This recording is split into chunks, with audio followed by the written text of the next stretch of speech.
Hello guys, I'm going to show you how to work out the gradient of any graph. So let's get to it.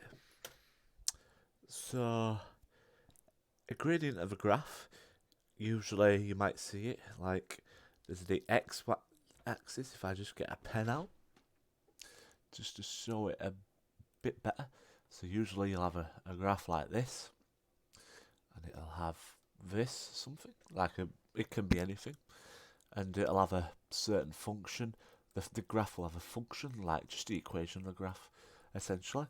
And the gradient is the point of any graph at what rate it's increasing in relation to x. So if I wanted to find the gradient there, um, what I could do is I could draw a triangle, making sure it's in the middle, find the change in x. So we represent change as delta, so delta y and delta x.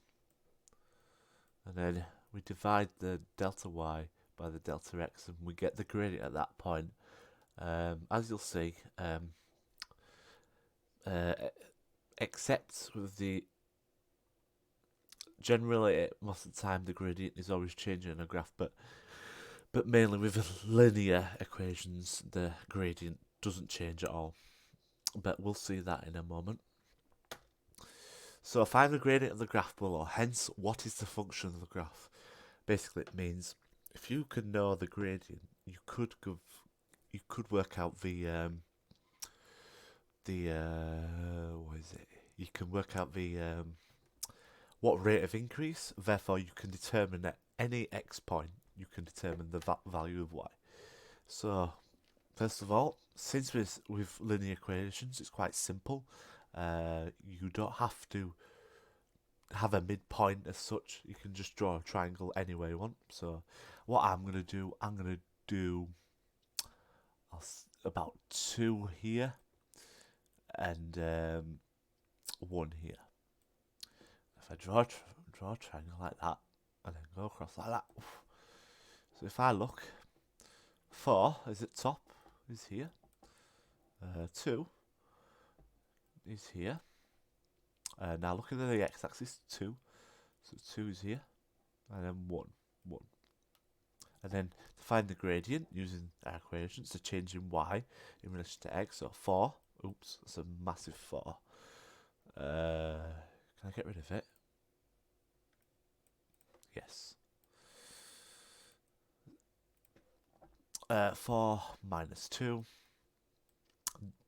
divided by 2 minus 1. So 4 minus 2 is 2. 2 minus 1 is 1, which is just 2.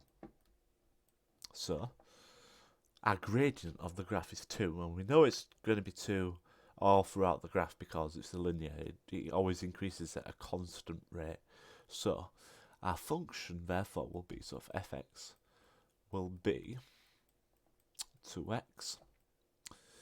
It's going to be 2x, so for example, if I wanted to work out at, if I insert x equals 3, so if I put 2, 3, that equals 6, so the y value should equal 6 at x equals 3. So if I try it out here, so if I go up, sorry it's not very straight, but yeah, as you can see it hits 6. So, and it should work pretty much all the way graph. So you can go all the way up to a million, a billion, and you can work out the y value using that formula. So pretty useful, but it gets more complicated than that. But before we get to that, let's just have a look at what might be useful for you when you want to work out the gradient of the graph. So some tips. Use a ruler. Now, using a ruler is so important. As you can see from my last example I showed you, I was always drawing. When I tried to do the line myself, I was all over the place. So remember that you use a ruler. Also important is to use a sharp pencil, because when you're using if you use a pencil that's very blunt, the line's thicker and it's harder. You don't get as much accurate answer in terms of its gradient. So using a sharp pencil, you can determine what exact points the line crosses your line that you're drawing to the graph. Important as well when doing gradients. It's so important to make sure that you know your is it bod mass or bid mass? One of them. So basically, well, no, actually, I don't think this has got nothing to do with it actually. But when you minus a minus, it makes a plus, and when you divide a minus by a minus, it makes a plus too, and it can be confusing. So if you've got like a gradient here, so if I say I've got -2 here, minus 4, what's that? Well, you might think -6. You might be thinking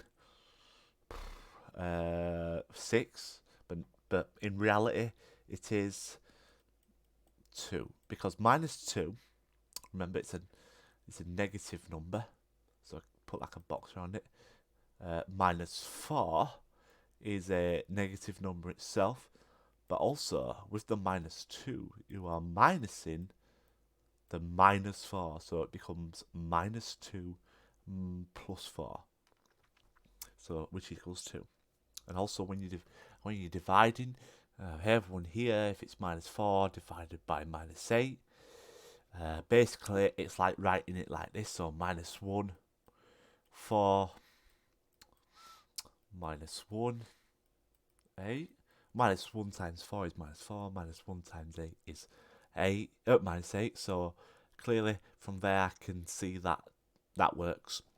So, and if I cancel out the minuses, it just becomes 4 divided by 8.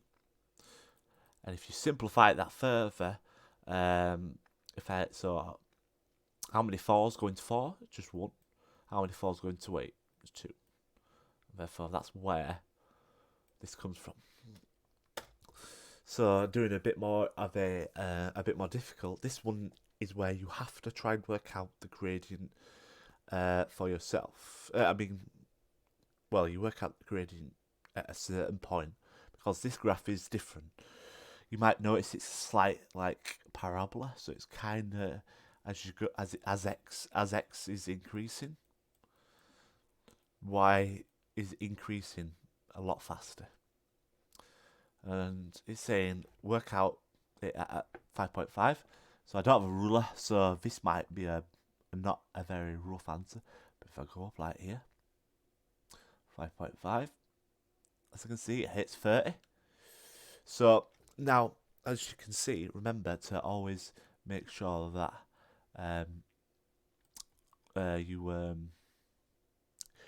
that's the midpoint of your line. So if you measure half the distance up the line up here or down there, it'll be the same on each side. So if I go up to 6, so I'll just draw a dash so I know where I'm hitting when I'm drawing the line backwards. So if I do this,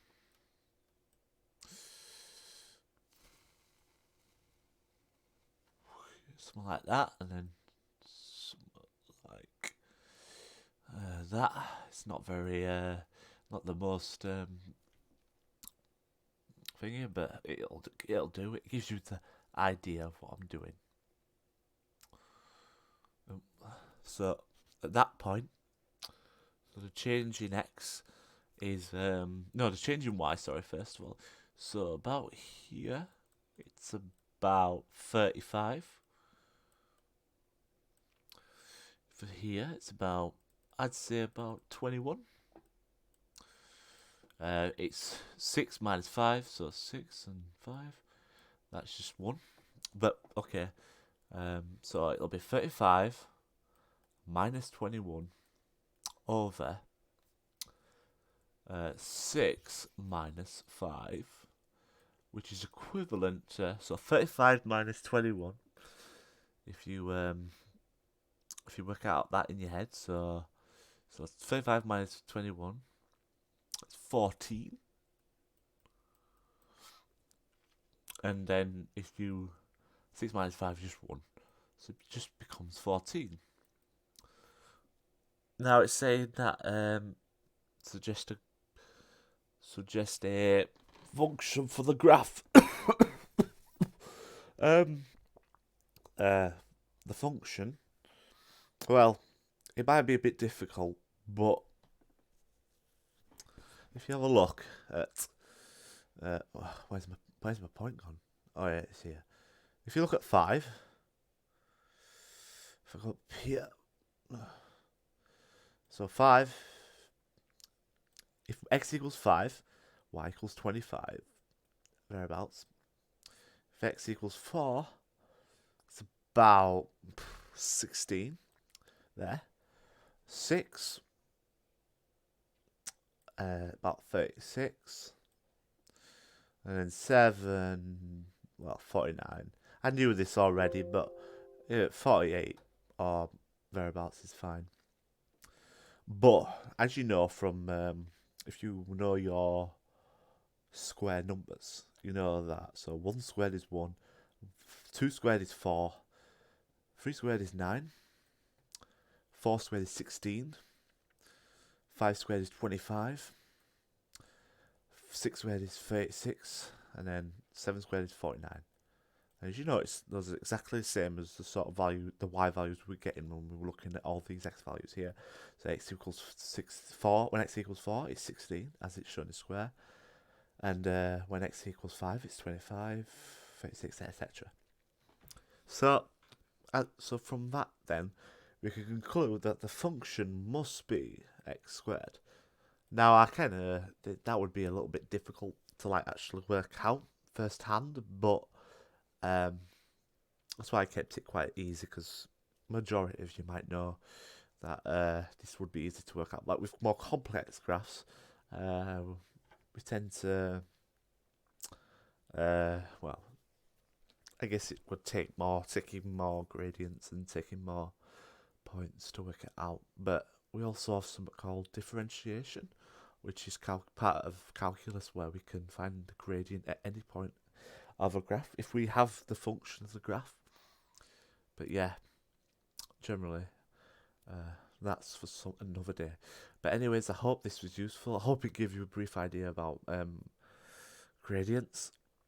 I'm going to try and bring out another video soon as well about differentiation, which follows from this, because if you want to understand calculus and differentiation, it's good to understand how gradients work, because that's how it all works in differentiation usually. Find the gradient at any point on the graph.